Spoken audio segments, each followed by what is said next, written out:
jam wale mon bandiraɓe musidɓe tedduɓe daraɓe Ayawpini TV en garti e kattande jomiraɗo e subakande ɗo gam yettinan ɗon ko sifa e kelle gadan e jaydeji leydi Sénégal joni palen koye jaydeji ɗi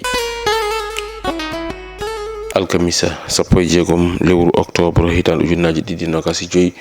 ko sifa e kelle gadan e jaydeji leydi e Sénégal eden puɗɗoro e jayde rewmi quotidien hono mbaɗiri kam musidɓe jaydiyankoɓe mbaddon ko natal hoorejo leydi ndi e ɓen tambiɓe non gomu wiyetengu FMI kamɓe musidɓe men jaydiyankoɓe ɓe garti noon ɓe mbitande ko nouvelle payodinɗo kay woni ko wodani e leydi Sénégal gummiɗo ton to Washington hono no wiiri e jayde rewmi e quotidien ɓe kollitini wonde kay FMI kam e Sénégal nena goni e pele ngam ko yuti e nanodiral ko yuti ala haali faggudu hono no wiiri e jayde nde ganduɗa kay ko woni e jayde rewmi e quotidien kam musidɓe jaydiyankoɓe ɓe garti e sarɗiyanko ceerno Alassane Sall e wiide mabɓe ha joni de ceerno Alassane Sall ɗaccani haala ka ko yuti ala haali mo ganduɗa kañum woni Azer hono ɓe mbiri ɓe mbitande ko kanko ceerno Alassane Sall waɗi déposé plainte toon to pôle judiciaire financière hono no wiiri e jayde rewmi quotidien jayde Vox Populi kañum arti ko yuti ala haali on ɗon banggue faggudu no ɓe mbiri ɓe mbitande ko Washington kam e Sénégal wondude e FMI oɗo saaha joni nena goni e koyɗe e famodirde hono no wiiri e jayde ndi ko noon kadi ɓe garti eɗen ɗon toɓɓe ɗe ganduɗa kay ko yuti e sawa nogas e goho toɓɓere ɗe ganduɗa kay ene anniya yewtidede ɗum koko yuti e toon to ganduɗa kam woni e suudu sarɗiji leydi Sénégal ɗum ko caggal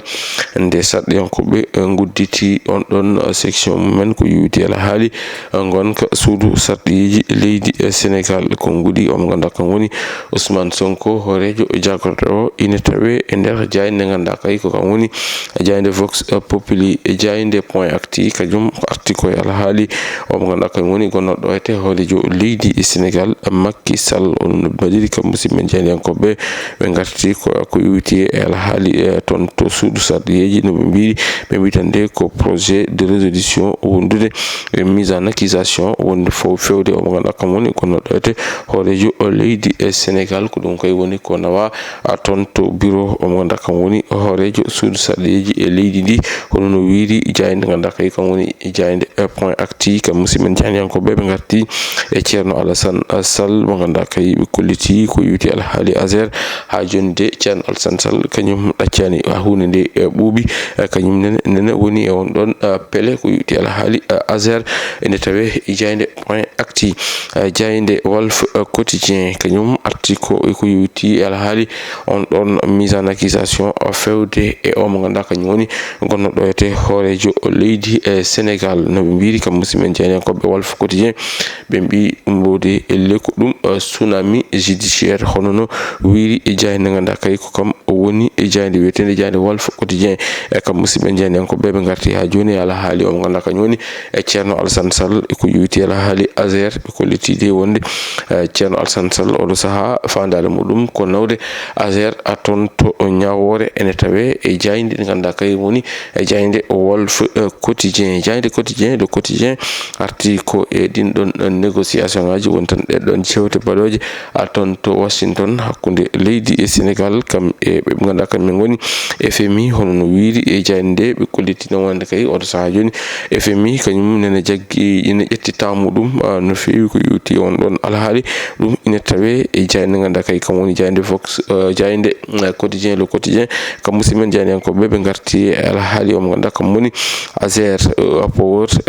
comme e wondude e Azer hono mbiri ɓe mbi ko ceerno Alassane Sall kañum waɗi saisir ɓe ganduɗa kañum goni pôle judiciaire financière ɗum ina tawe e jayde ganduɗa kam woni jayde quotidien le quotidien jayde Sud Quotidien arti ko e gudditgol on ɗon section toon to suudu sarɗiyeji leydi Sénégal ko yuti hitande ujunnaje 2025 hitande ujunnaje 2026 ɓe kollitande toon to assemblée nationale ene wayno ɓe ganduɗa kam goni opposition arti e on ɗon bureau mo ganduɗa kay ko woni e bureau assemblée o hono no wiiri wiiri jande ko non kadi be garti e ko yuwiti e haali gudditgol hono on dum don suudu sarɗiji leydi Sénégal hono no wodiri e jande ganda kay kam woni e jande Sud Quotidien jande Enquête Quotidien kanyum arti ko yuwiti on don rafi betedo la vallée du Rift kambe non musidɓe jani ko be koleti on rafi nena labedo lawlawde nder leydi ndi ton to falde nde Linguère holitama non wonde yimɓe tato ene gondi on don rafi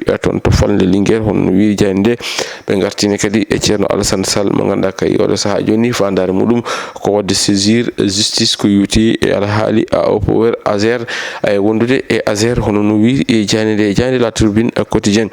kanyum arti e konguri o ganda kanyum woni Ceerno Alassane Sall jogi do fandare nawde Azer ton to nyaawoje kono ne kadi be garti ngam ganda kam woni ko noddo ete hoorejo leydi Sénégal Macky Sall ko tande wonde Pastef odo saha joni nena wada préparer mise en accusation fewde e o mo ganda kam woni ko noddo ete hoorejo leydi Sénégal nawde mo ton to haute cour de justice hono no wiiri jande ganda kay ko kam woni jande wetende e jande La Tribune jande L'Observateur kanyum article haali Soya Diagne be ko litino wonde kay ton to sécurité urbaine mo Dakar o mo ganda kanyum woni Soya Diagne hebi plainte goddo hono no wiiri jande be garti bitande mbele o mo ganda kanyum woni hoorejo leydi Sénégal gonnodo ete hoorejo ndi Macky Sall jograni rewre dum ko wiyete ko haute trahison ko dum jeyi sababu kam musimen jande ko be ganda kay kam woni jande L'Observateur be garti on don fan jande L'Évidence kanyum arti ko yuti al haali gon don seppo ganda kay aniya yubinede nyaade sappo e jeetati ndudo lewru ndu gonden dum ko namdade e gaccidgol o mo ganda kam woni Farba Ngom maire de Zagnam hono no wiiri e jande ganda kay ko kam woni e jande Quotidien le jande ganda kay ko woni e jande L'Évidence jande cioftal ballinde e jande Record Quotidien kajum be garti ko e on don kippo gendijo mo leydi Sénégal taw koy do jimandi o mo ganda kam woni Pape Thiaw ko yuwiti e on don bilan mo ganda kay o wadi dum e do gardidi on don kippo gendijo mo leydi Sénégal hono wiiri kam musimen jani ankobe ko ina tolni e potite jeenayi eden potite jeenayi hay bi goto wadaka hen encaissé 9 bi hebama hen marquede hono no wiiri e jande ganda kay ko woni e jande wetende jande Record Quotidien be gatti kadi be bi ko vraiment o do sa joni wellitare ene tawe e nder kippo gendijo mo leydi Sénégal be gatti non e on don mission dimmo wonande kay o ganda kam woni Pape Thiaw mo ganda wadi dum accomplir hono no wiiri e jande ganda kay ko kam woni jande wetende jande Record Quotidien be gatti e o ganda kany woni Cheikh Lo Ndoye kono do ete gardien ton to AS Jaraaf mo Dakar e wiide mabbe non kanko Cheikh Lo Ndoye o mima ton to Jaraaf e jande Rewmi Sport kanyum arti ko e den don barole teddugal leydi Sénégal be bitande ko CAF kanyum o do saha joni wadi officialiser wonande kay den don leydele jeenayi de ganda kay kanyum jukori hande dunde Afrique ton to kawgel windere jukunge wadde hitande junnaje didi e nogas e jegom ton to dolaji dontuli hono wiiri jande ko non kadi musimen jande kobe be garti e on don tournoi l'IFOA zone A wonde kay ben don sukabe dumen buran dubi sappo e jiidi bi koliti Sénégal o do saha joni wadi qualifié e on don final wonde kay on don tournoi ko non kadi Sénégal wadi qualifié fewde e on don Coupe d'Afrique mo ganda kay ene jogori wadde hitande e fande nde hono wiiri jande ganda kay ko woni jande Rewmi Sport bandirabe musibiti dubi hetibe ndaro ayaw Pindi TV ko dum woni ko min kam no robino laade ko sifay kele gadane jande leydi Sénégal adumeden e robino jande wonata ko aljuma jango so ko geno haji do e nder min bi'on jokke doftade kam rewdar programme uji Pindi TV Allah jarama